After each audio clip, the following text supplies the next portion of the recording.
Welcome to this week's episode of Traders Trade for the week of August 10. I'm your host, Dan Dow. This is actually my first episode of Traders Trade. The purpose of Traders Trade is to bring you relevant content for stock traders in the US, so please enjoy. First, some disclaimers. This is for informational only. No investment advice will be given.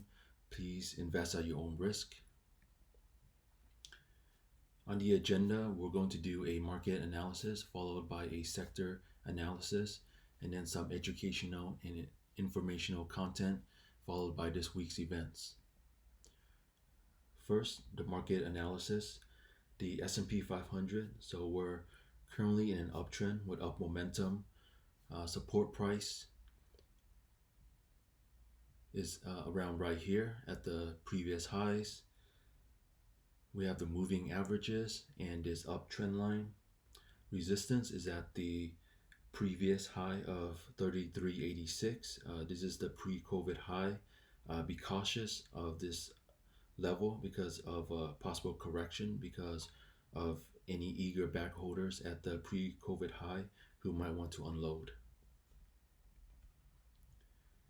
For the Dow Jones Industrial, also in an uptrend and up momentum. Support is in this price range along with the moving averages and this uptrend line. For resistance, we have the previous high in early June, which I think we can quickly take it out and then we would head back up to close the gap and make a new high. If not, we will possibly stay in this range or go lower. For the Dow Jones Transportation, this is doing really well. It's in an uptrend with great up momentum. In the news, you might hear about FedEx and UPS doing really well after earnings. Support is at the previous high and the moving averages and this uptrend line. For resistance, we are looking at the gap right here and the pre-COVID high. The Nasdaq is in a clear uptrend with up momentum. Support is at this previous high and moving average, specifically the 20-day moving average, because it is also at the bottom of this up channel. For resistance, we're looking at the top of this up channel, which is where it's near at. So I'm expecting it to possibly fall from here down to the bottom of the up channel before moving back up. Lastly, we have the Russell 2000 also doing well in an uptrend and up momentum. Support is at the previous high and moving averages and this uptrend line. For resistance, we are looking at the previous high pre-COVID. We're looking for the new support to hold before moving up to the pre-COVID high. In summary, for the market, overall the market is bullish and it wants to go up. It wants to test the pre-COVID highs. Just be careful, if we do get there, there will be a possible pullbacks. On to the sector analysis. First, we have materials in an uptrend. Support is at the moving averages and this uptrend line. Resistance is the previous high that was made recently. For energy, it is currently trending sideways and a sideways momentum. It is below the 50-day moving average. Support is going to be the previous lows and also the uptrend line. Resistance is going to be at the 50-day moving average, followed by this downtrend line and then the 200-day moving average.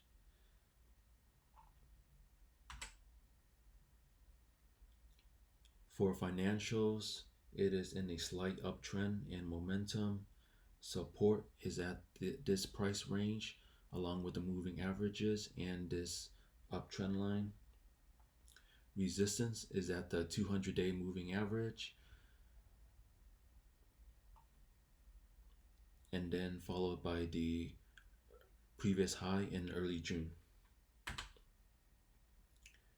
For industrials, we are in an uptrend with up momentum. Support is at this price range plus the moving averages and this uptrend line. And resistance is at the early June high. For technology, this has been the winner. Is in an uptrend with up momentum. Support is at 110 plus the 20-day moving average and this uptrend line. Resistance is at the previous high price, which was made the previous day. Be cautious of any pullback because it might be overbought.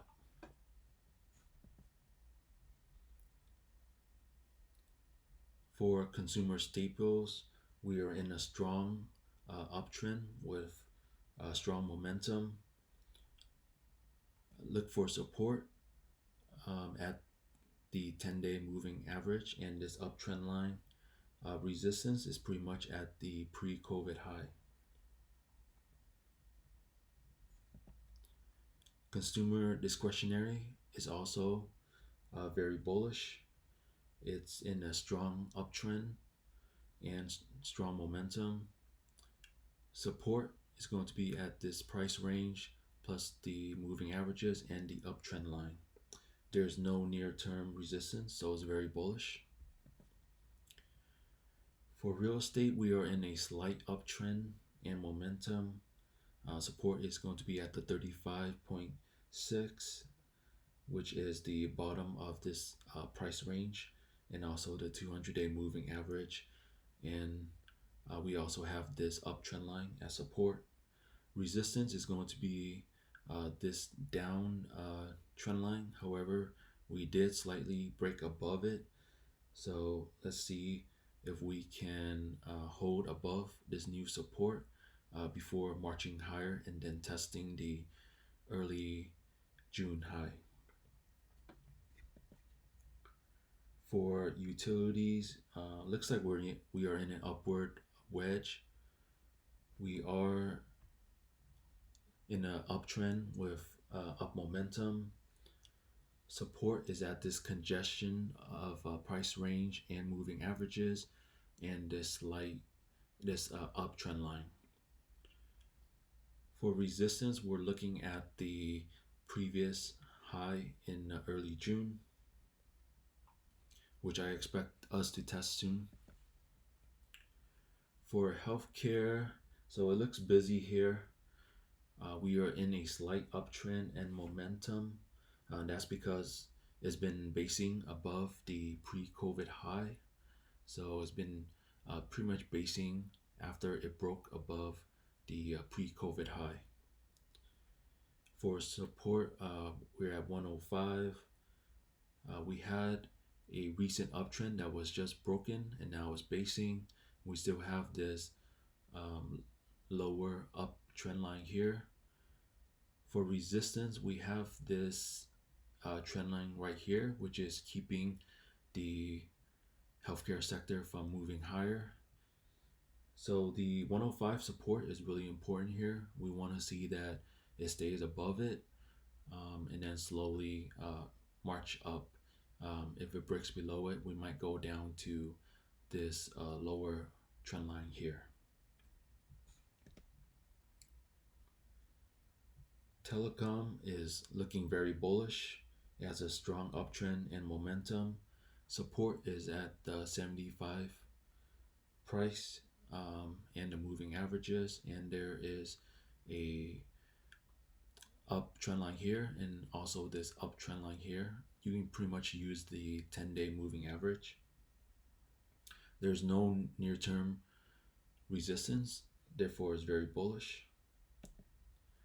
In summary, for the sectors, I'm super bullish on discretionary and telecom.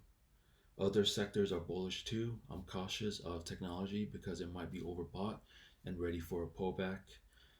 Neutral to bullish on financial and healthcare. Healthcare is slowing down and going sideways, while financial is making a push higher. Poor energy, it continues to coast sideways below the 50-day moving average, so I have it as neutral to bearish. On to educational and informational content.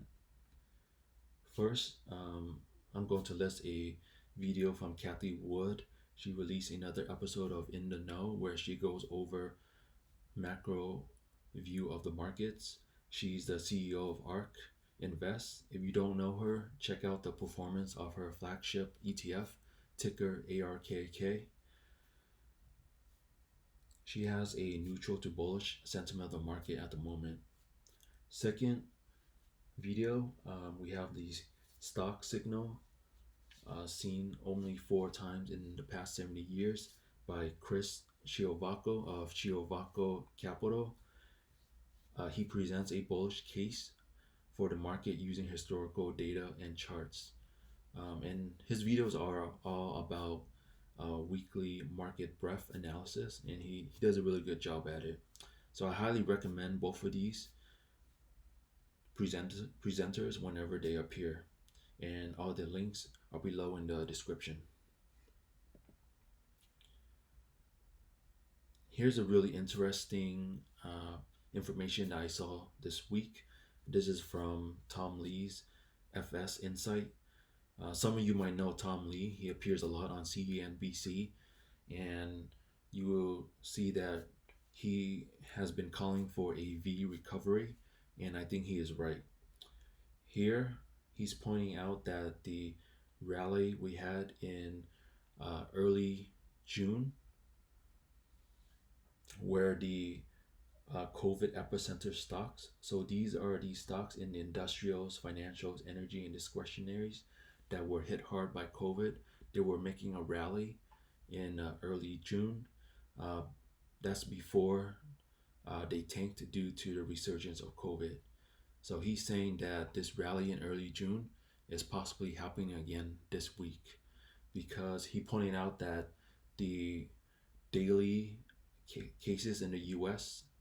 from New York, from the northeast coast, peaked on April 24th, and then 20 days later, the market started to rally for the epicenter stocks, and the current resurgence right now peaked on July 24th. So 20 days after that is August 14th, which is this week.